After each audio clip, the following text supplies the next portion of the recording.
Nu, man liekas, ka diezgan daudz tas aspekts tajā visās lēcās iekšā. Tāda realitāte. Tas man pieņemsim, kad es sāku, es atceros pats, ka es sāku savu uzņēmēju darbību. Es atceros, ka es dzīvoju tādā stadijās, tur, teiksim, finansiālā stadijā, kas arī kas izraisa diezgan lielu stresu, ja tev finanses nav sakārtotas, un tā, ka ritīgi nav sakārtotas. Es dzīvoju starp, drusciņ kaut kāda nauda ir, un kurš vispār naudas nav. Tu tā lēkās starp tādiem diviem režīmiem.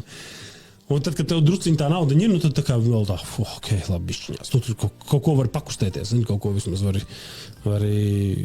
kā saka, kā jebkuram uzņēmumam naudas skābeklis, tu vari elpot vienādi sakot. Tagad tā nauda nav.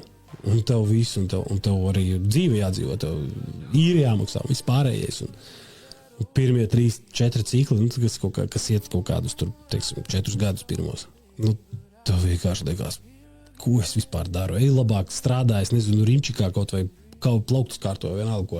Stabils ienākums, viss tev ne par ko nav galva jāsāpina. Tad pēc tam jau pēc kaut kāda laika jau tu pie tā pierodi. Tagad nav, viss kārtībā, tad vienāks laiks atkal būs.